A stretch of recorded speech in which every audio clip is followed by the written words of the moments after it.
मला ॲसिडिटीचा खूप त्रास होत होता. मला रात्री झोपेत आंबट पाणी येत होते. पोटात गॅस होत होता. ढेकरं येत होते. रात्री झोपेत ॲसिडिटीचा काही नॉनव्हेज खाल्लं, काही कडक पदार्थ खाल्ले, गोड खाल्ले तरी मला आंबट पाणी तोंडात आंबट पाणी येत होते. तर मला विश्वजीवन आयुर्वेदबद्दल कळालं. तर मी डॉक्टर प्रीतम कळवणकर यांना अप्रोच केला.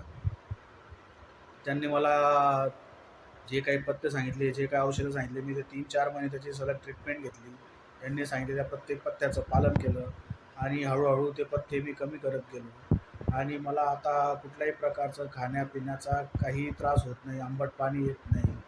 हे सगळं साध्य झालं आहे डॉक्टर प्रीतम कळवणकर यांच्यामुळे. तर मी बाकीच्यांनाही सांगेल की ज्यांना कुणाला असा त्रास असेल तर त्यांनी अवश्य प्रीतम कळवणकर यांना अप्रोच करावा. त्यांना 100% फरक पडेल. हा माझा स्वतःचा अनुभव आहे.